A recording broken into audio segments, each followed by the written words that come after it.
the Panthers. Marable with the ball in the backcourt. Marable gets it across the timeline. Plenty of time to do that. Marable now with the basketball, takes it to the left side. Panthers are extending a 2-3 zone, it looks like. They've got Thornton out high on it, giving some length at the top. They go to Coker, through her hands and out of bounds, as I don't think she was really expecting that pass from Stoffaker. Well, it was partially shielded by the long reach of Thornton. That pass had to go over her, and Coker couldn't corral it as it went off her hands on a high toss and just out of bounds on the sideline. Panthers have the basketball, trailing by 3 with 2:15 left to go. Monahan with the basketball. Drops it off for Litweiler. Litweiler in the lane. Now it's Macy McGlone. Takes it right to the basket. Missed it, but we're going to get a foul called against the Huskies. Well, Macy McGlone doesn't have a lot of points. She has 8 points on 4 of 6 shooting, but she has been in a real physical battle with Asia Davis inside and a lot of the Huskies on the interior, and she's held her own here. Her stat line is 8 points, 5 rebounds, and 4 block shots. It has been a well-earned 26 minutes of play for Macy McGlone. Davis with the personal foul, which is her 3rd. And a couple of free throws upcoming here for Macy McGlone. First one is up and good. McGlone came in a 67% free throw shooter. 9 points in the ball game for the transfer from Milwaukee, who will be Eastern Illinois' opponent next Saturday. Second one is up and no good, but tracking down the rebound is Terrace Thornton. So the Panthers a chance to tie here with a bucket, or take the lead with a 3. Here's Thornton with the basketball, goes to Washington. Washington working against Poison. Washington for 3, and the lead is no good, but the rebound one time by Terrace Thornton, no good. Rebound Mason McGlone, no good. She's fouled. She'll go to the free throw line for 2. Tremendous work by the Panthers on the boards. Terrace Thornton first, then Macy McGlone following that. A lot of times offensive rebound is, first of all, anticipation, but it's also a lot of grit and a lot of hard work, getting yourself down there, not afraid to stick your nose in there and get in the traffic and be physical. Free throws by McGlone. First one misses. McGlone still with 9 points in the ball game, 1 out of 4 from the free throw line. 1:42 left to go, and the Huskies by 2. Second one is up, and this one's going to miss as well. This one, the rebound to Stoffaker. Now Northern Illinois, a 2-point lead and the basketball here. Here is Coker, kicks it out, and now they go up top to Stoffaker, and now they work it around Poison. Panthers extending that 2-3 zone. Stoffaker has the basketball. Poison, NBA 3 is going to miss, and the rebound is to Morgan Litweiler for the Panthers. Litweiler picks up her dribble, looking for a little bit of help, and gets it to Monahan. 1:09 left to go, a 2-point lead for Northern Illinois at 67-65. Monahan with the basketball for EIU. Goes backdoor to Washington, puts it up, good, we're tied at 67-28 for Washington. Timeout taken on the floor by Northern Illinois. We'll keep things right here for this one. 67-all with 55.5 left. Patience for EIU on that last possession. They made sure they had things set the way they wanted it to go. Monahan was still out near half court, about halfway through the shot clock. Everybody was still standing in their initial positions on the offensive set. Washington had Maribel on her, so she had a size advantage. She broke to the wing as if she was going to take that pass at the three-point line, but then cut back door to the basket, and Monahan delivered an on-target pass, and Washington had an easy basket near the right block once she got free. Excellent offensive set, and it was because they were under control the whole time, knowing what they wanted to do with that basketball. Laura Washington with 1,316 career points now, 14th all-time in EIU history. Well, she's just fun to watch, and I know it's very comforting for Matt Boland and the EIU coaching staff to have her on the court literally this entire game. She's played all 39-plus minutes so far. So if she's not in foul trouble, which she isn't, she has 3 fouls, but at this point in the game, that's pretty standard. You leave her on the court, keep things under control throughout the game. Even when the Panthers were down, never looked like they were panicking at all. They've managed to fight their way all the way back.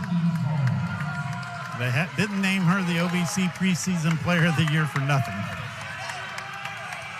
Coker will inbound it as they will advance it to the front court here.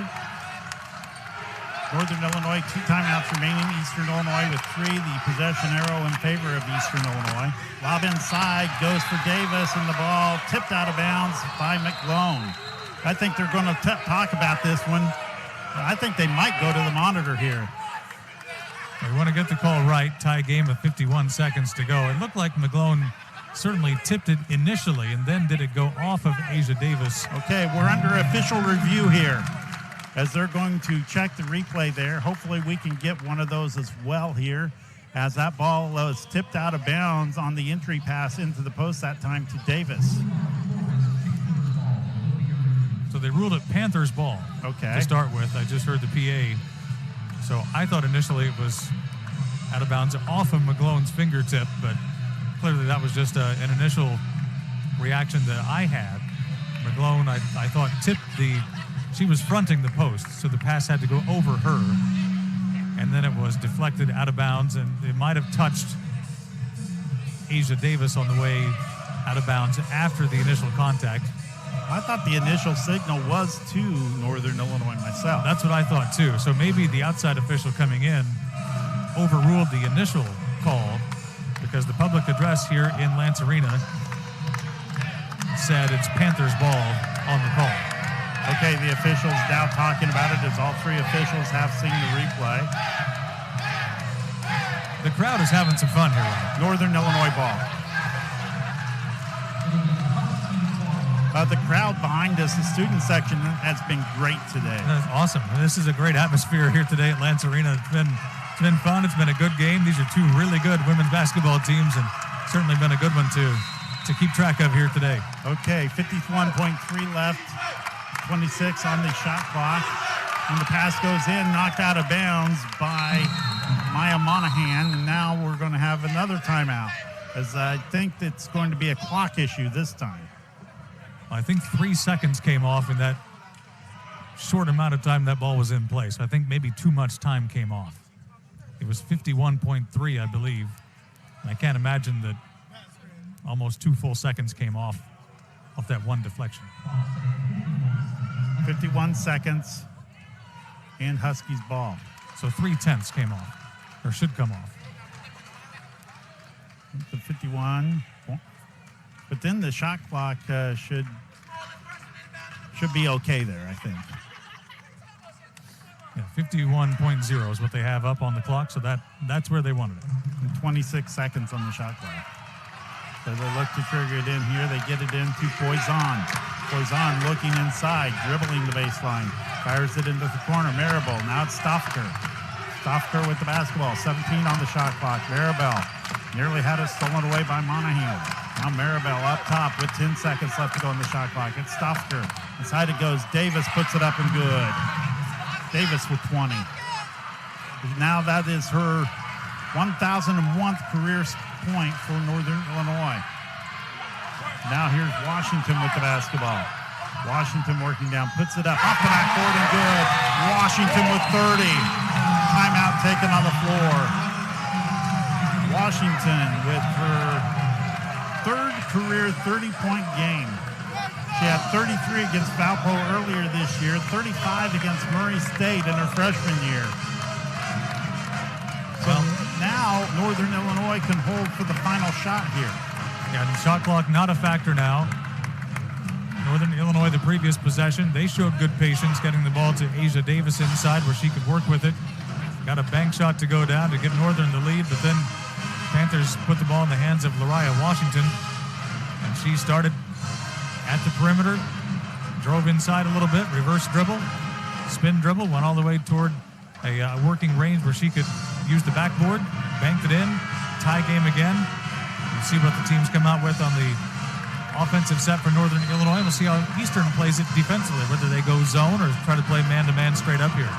We will let our network stations know that if this game does go into overtime, we will take a 30-second break at the end of the game if this does go into overtime.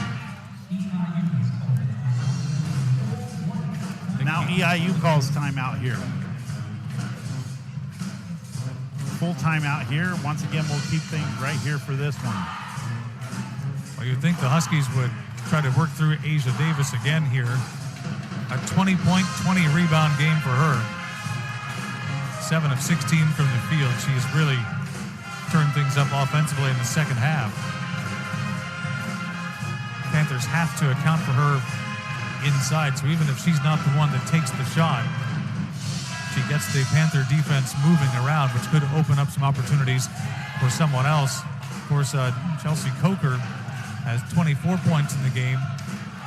Panthers have done a little bit better job on her in the second half as far as keeping her out of the lane, but she's still capable of creating some open opportunities for her teammates on either dribble drives and kickouts or taking it to the basket herself. So it's Northern Illinois with the basketball. They can hold it for the final shot here. Knotted up at 69. Coker with the basketball for the Huskies. Man-to-man for EIU. He's guarded by Lariah Washington out front. Coker will work against Washington, looking for a screen up high. Coker gets that screen. And now Coker with 3 seconds left. Shot up is good. Timeout EIU. They're going to look to see how much time they want to put on the clock here, I think. The Panthers will take it out here. Coker with 26. Oh, just a great play. Coker went around the ball screen. Panthers switched, ended up with the 6'3" McGlone on Coker. She just stepped back a little bit, shot it over the taller defender, and splashed it right in. A confident shot and puts Northern Illinois back in front as Coker continues to shine in this game at EIU. So that's going to 2.0 seconds left as they went to the monitor briefly. 2 seconds left in this ball game now, so it's just going to have to pretty much be a catch and shoot for EIU here. Well, your best out of bounds play where you need a basket is what you're likely to see here for EIU. Looks like they'll inbound the ball in the front court. There they can advance. Yes, the ball here after the timeout, so they'll have it at quarter court.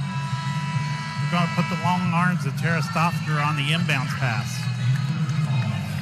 Panthers have Mariah Washington completely on the opposite block right now to start with for this inbound. Yeah, I think they may try to lob it somewhere up near her if they can. They get it in for Washington. Washington, inside it goes for McGlone, and that's going to end the ball game as Northern Illinois is able to beat Eastern Illinois by the score of 71-69. Great ball game here today in Eastern Illinois.